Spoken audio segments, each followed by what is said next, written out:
അധികാരത്തിന് വേണ്ടി എത്ര വലിയ രാഷ്ട്രീയക്കാരനാണെന്ന് പറഞ്ഞിട്ടും കാര്യമില്ല. ആരോടും ഏത് പൊതുനിരത്തിൽ കിടന്നും തമ്മിലടിക്കാൻ മടിയില്ലാത്തവരാണ് കോൺഗ്രസുകാരും BJP-ക്കാരും.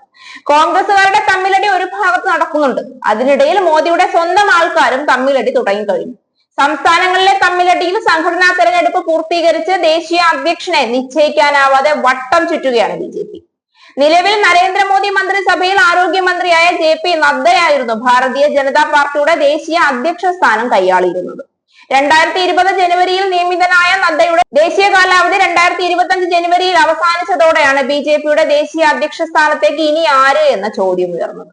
പകരക്കാരനെ കണ്ടെത്താൻ വൈകുന്നതിനാൽ JP നദ്ദ സ്ഥാനത്ത് തന്നെ തുടരുകയാണ്. 3 വർഷമാണ് BJP അധ്യക്ഷന്റെ കാലാവധി. 2 തവണ മാത്രമേ അധ്യക്ഷ സ്ഥാനത്ത് ഒരാൾക്ക് തുടരാനുമാവൂ. BJP ഭരണഘടനാ പ്രകാരം ദേശീയ പ്രസിഡന്റിനെ തീരുമാനിക്കുന്ന ഇലക്ട്രൽ കോളേജ് രൂപീകരിക്കാൻ ആദ്യം മണ്ഡലം, ജില്ലാ, സംസ്ഥാന തലങ്ങളിൽ ഒരു പുനഃസംഘടന നടത്തണം. എന്നാൽ 12 സംസ്ഥാനങ്ങളിൽ മാത്രമാണ് പുനഃസംഘടന പൂർത്തിയായത്. രാജസ്ഥാൻ ഒഴികെയുള്ള ചെറിയ സംസ്ഥാനങ്ങളിൽ തെരഞ്ഞെടുപ്പ് നടത്താൻ മാത്രമാണ് തുടർച്ചയായ 15 വർഷം ഇന്ത്യയിൽ ഭരണത്തിലിരിക്കുന്ന BJP-ക്ക് ആയിട്ടുള്ളത്. അരുണാചൽ പ്രദേശ്, അസം, സിക്കിം, ചണ്ഡീഗഡ്, ഗോവ, ജമ്മു കാശ്മീർ, ലക്ഷദ്വീപ്, ലഡാക്ക്, മേഘാലയ, നാഗാലാൻഡ് എന്നീ ചെറു സംസ്ഥാനങ്ങളിലും കേന്ദ്രഭരണ പ്രദേശങ്ങളിലും മാത്രമാണ് തിരഞ്ഞെടുപ്പ് നടന്നിട്ടുള്ളത്. ഉത്തർപ്രദേശ്, മധ്യപ്രദേശ്, മഹാരാഷ്ട്ര, ഒഡീഷ, ബീഹാർ, ഹരിയാന, ന്യൂഡൽഹി, കേരളം, പശ്ചിമ ബംഗാൾ, തമിഴ്നാട്, തെലുങ്കാന തുടങ്ങിയ സംസ്ഥാനങ്ങളിൽ സംഘടനയ്ക്കകത്തുള്ള തമ്മിലടി കാരണം തിരഞ്ഞെടുപ്പ് നടന്നിട്ടില്ല. UP-യിൽ സംഘടനാ തെരഞ്ഞെടുപ്പിനായി സംഘടനാ ജനറൽ സെക്രട്ടറി BL സന്തോഷ് അന്ത്യശാസനം നൽകിയിട്ടും നേതാക്കൾ അനങ്ങിയിട്ടില്ല.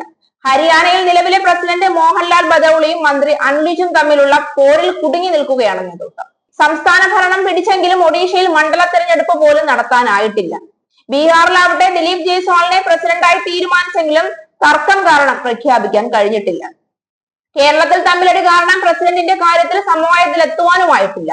K. സുരേന്ദ്രനെ മാറ്റി ശോഭ സുരേന്ദ്രൻ, MD രമേശ്, B. മുരളീധരൻ എന്നിവരുടെ പേരാണ് ഉയർന്നിട്ടുള്ളത്.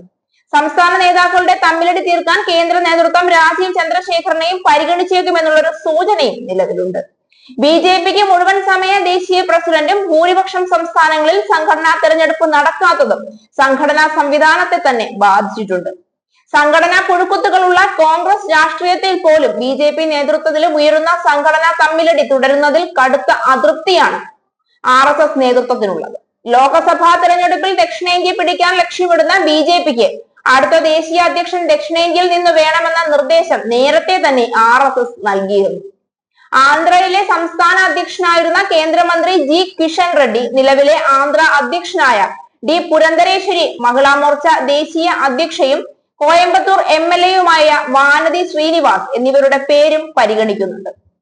അതേസമയം ധർമ്മേന്ദ്ര പ്രധാൻ, വിനോദ് തോഡ്വെ, ഭൂപേന്ദ്ര യാദവ് എന്നിവരുടെ പേരും ഉയരുന്നുണ്ട്.